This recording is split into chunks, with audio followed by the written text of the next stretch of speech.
ఈ ఆధ్యాత్మిక ప్రయాణంలో మాస్టర్ గారిని మీరు మొట్టమొదటిగా ఎప్పుడు కలుసుకున్నారు? వారితో అంటే మనం వారిని ఎలాంటి గురువుని కావాలో మనకి, వారిని ఎలా ఎంచుకోవాలనే మార్గంలోనే ఎక్కువ మందికి జీవితం అంతా వృధా అవుతా ఉన్నది. కానీ మీరు అలాంటి సరైన గురువు దగ్గరికి వెళ్లి, సరైన దారిలో ఇంతకాలం వారు ఇచ్చినటువంటి దారికి తీసుకెళ్తున్నారు గదా!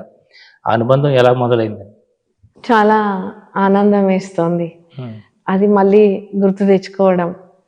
ఎందుకంటే, ఆ గురువు లింకప్ అనేది ఎప్పుడు గుర్తు చేసుకున్నా హ్మ్. అసలు చాలా ఆనందం ఇస్తుంది. హ్మ్. అది 2003 సత్యం గారు. హ్మ్. 2003లో నేనప్పుడు గవర్నమెంట్ సిటీ కాలేజ్‌లో హైదరాబాద్‌లో లెక్చరర్‌గా వర్క్ చేస్తున్నాను. హ్మ్. అప్పుడు మా కొలీగ్ ఉషా మేడం గారున్నారు. హ్మ్. మేమప్పుడు మలక్పేట్‌లో ఉన్నామండి. హ్మ్. మా ఇల్లు హ్మ్. గవర్నమెంట్ క్వార్టర్స్‌లో.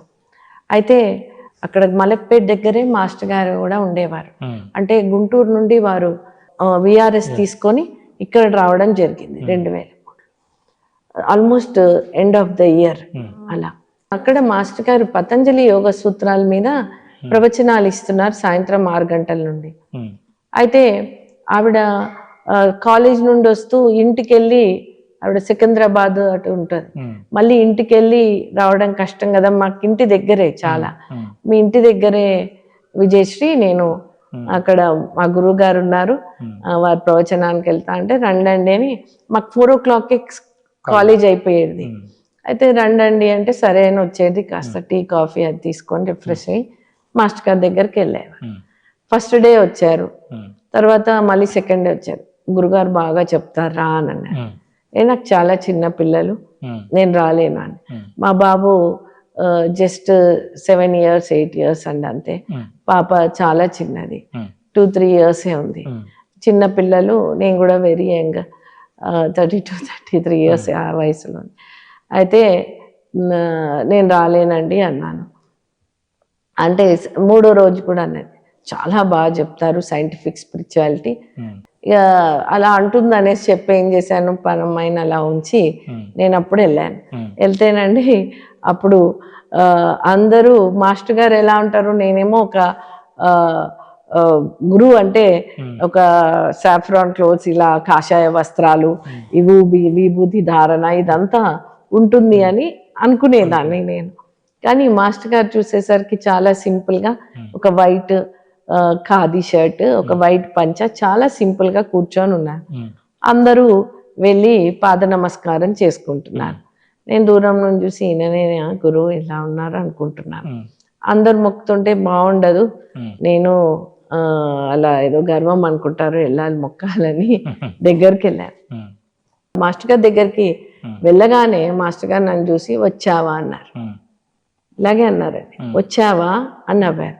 నేను ఒక్కసారి షాక్ అయ్యి వెనకకు చూశాను, ఎవరిని అంటున్నారు, నిన్నే అన్నారు. మళ్ళీ నాన్న ఏదో తెలిసినట్టు, ఎదురు చూస్తున్నట్టు ఇలా అన్నారు, వచ్చావా. ఆ మాటలు ఇంకా రింగుమంటాయండి గుర్తు చేసుకున్నప్పుడు, అందుకొరకే అంత ఆనందం. అనగానే మళ్ళీ నిన్నే అన్నారు. ఇదేంటి నా ఇలా అంటున్నారు, సరే అనేసి పాద నమస్కారం చేసుకొని అప్పుడు ప్రవచనంలో ముందు వరుసలో కూర్చునే అవకాశం వచ్చింది. కూర్చున్నాను. అప్పుడు నాకు జీవితంలో ఎన్నో ప్రశ్నలకు సమాధానం వచ్చింది ఆ వారి ప్రవచనంలో. అప్పుడు అనుకున్నాను, వీరు సామాన్యులు గారు ఇంత సింపుల్గా కనిపిస్తున్నారు, కానీ నాకు ఎన్నెన్నో ప్రశ్నలకు ఇంత సమాధానం ఇచ్చిన ఈ పాద సన్నిధి వదలొద్దు అని ఇంటికి వచ్చి కూడా నేను అదే ఆలోచనలో యుగంధర్ గారితో కూడా అన్నాను. ఆయన చాలా సింపుల్గా ఉన్నారు, మనం వీ షుడ్ ఫాలో హిమ్, వారిని మనం ఇంకా అనుసరించాలి, మనకు దగ్గరనే క్లాసెస్ అవుతున్నాయి, అప్పుడప్పుడైనా వెళ్ళాలి మనము అనేసి ఆ రోజే మొదటి రోజే కూడా డిసైడ్ అయిపోయాను. దట్ ఈజ్ అసలు ఆ యొక్క కలయిక, వచ్చావా అనేది, అలాగే నిన్నే అంటున్నాను అనేది అసలు మర్చిపోలేను సత్యం గారు. అయితే ఇది నేను అందరికీ సాధకులకు చెప్తున్నాను. మరి ఏంటి అంటే, పూజ్య మాస్టర్ గారిని నేను ఒకసారి ప్రశ్న అడగడం జరిగింది ఒక ప్రవచనంలో. ఏమన్నారు అంటే, శ్రీరామకృష్ణ పరమహంస వివేకానంద తన దగ్గరికి రాగానే చాలా సంతోషపడ్డాడు అని చెప్పారు. సరే, ప్రవచనం అంత అయ్యాక మాస్టర్ గారి దగ్గరికి వెళ్ళాను. మాస్టర్ గారు, ఇప్పుడు వివేకానందుల వారు రావడం తథ్యమే, శ్రీరామకృష్ణ పరమహంస స్వామి సర్వజ్ఞులు, వివేకానందుల వారు వస్తారు, శిష్యరికంగా శిష్యుడుగా ఉంటారు, ఇదంతా వారి యొక్క జ్ఞానము అదంతా, అంటే వారంతా అవతారమూర్తులు, అవంతా తెలుసు, ఎలాగే ముందే తెలుసు. కానీ అంత సంతోషపడాల్సిన అవసరం ఏముంది అడిగాను నేను.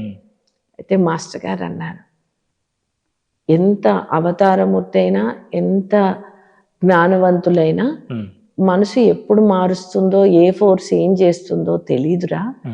గడప వరకు కూడా వచ్చి మరలి వెళ్ళే వాళ్ళు ఉంటారు. గురువు దగ్గరికి గడప వరకు కూడా వచ్చి వెళ్ళిపోయే వాళ్ళు ఉంటారు. కాబట్టి గురువు ఒక శిష్యుడికి గురించి అంత ఎదురు చూస్తాడు అని చెప్పారండి. ఆ రోజు అసలు అమ్మో, గురుపాద సన్నిధి వదలొద్దు అనేది ఇంకా ఇంకా గట్టిగా నేను మనసులో పెట్టుకున్నాను. ఇది శిష్యులైన అందరికీ కూడా తెలపాలనే దానికి చెప్తున్నాను. అందులో అలా మాస్టర్ గారు కూడా నా యొక్క రాకకు ఎదురు చూశారనే ఒక అదృష్టము అది గుర్తొస్తూనే ఆనందం అవుతుందండి. అందుకొరకే ఆ మహాసంకల్పము ఎప్పటికీ జన్మలకు కూడా ఆ డివైన్ ప్లాన్లో పాల్గొంటూ ఆ సేవలో ఎప్పుడు ఉండాలని ప్రార్థిస్తుంటాను. అంటే మీరు మాస్టర్ గారిని కలవక ముందు మామూలుగా పూజలు అవి చేసేవారండి? పూజలు అంటే తక్కువేనండి. అంటే మా అమ్మగారి సైడ్ కానీ, మా అత్తగారి సైడ్ కానీ, మా వారి యుగంధర్ గారు వారి యొక్క సైడ్ ఆర్య సమాజ్ ఫాలోయర్, వాళ్ళ నాన్నగారు వాళ్ళ తాతగారు. కానీ మా సైడ్ మాత్రం ఏ గురు పరంపర, ఏ లింక్ లేదు. సామాన్యంగా ఉంటూ ఉండేదాన్ని. నేను బీఎస్సీ అగ్రికల్చర్ చేశాను, ఎంఎస్సీ అగ్రికల్చర్ చేశాను. కానీ నాలో మాత్రము చిన్నప్పటి నుంచి దైవ చింతన ఉండేది. నేను చాలా చిన్నప్పుడు ఉన్నప్పుడే just I was about 5 years ఉండే.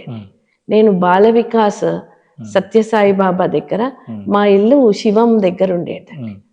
ఆ 5 years అప్పుడే నేను, మా పేరెంట్స్ ఏం తీసుకుపోలేదు. ఇప్పుడు పిల్లలను మనం ఒక సమ్మర్ క్యాంప్ అని అక్కడికని ఇలా తీసుకెళ్తూ ఉంటాం. కానీ నేనే అక్కడికి ఆకర్షితమయ్యానండి.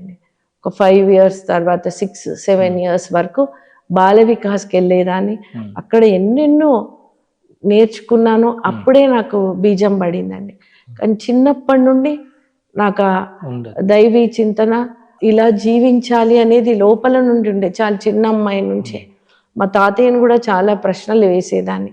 ఒక ఊరికే కూర్చొని ఒక స్వీపర్ ఊడుస్తూ ఉంటుంది. మా తాతయ్య పెద్ద అడ్వకేట్ అండి.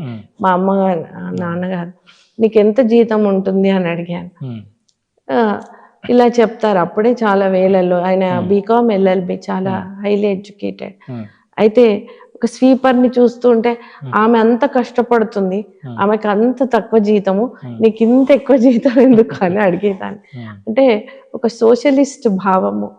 అలాగే అంతటా కూడా ఈక్వాలిటీ అనేది అంత చిన్నప్పటి నుంచే నా మనసులో అలా కోరిక ఉండేదండి, దైవ చింతన.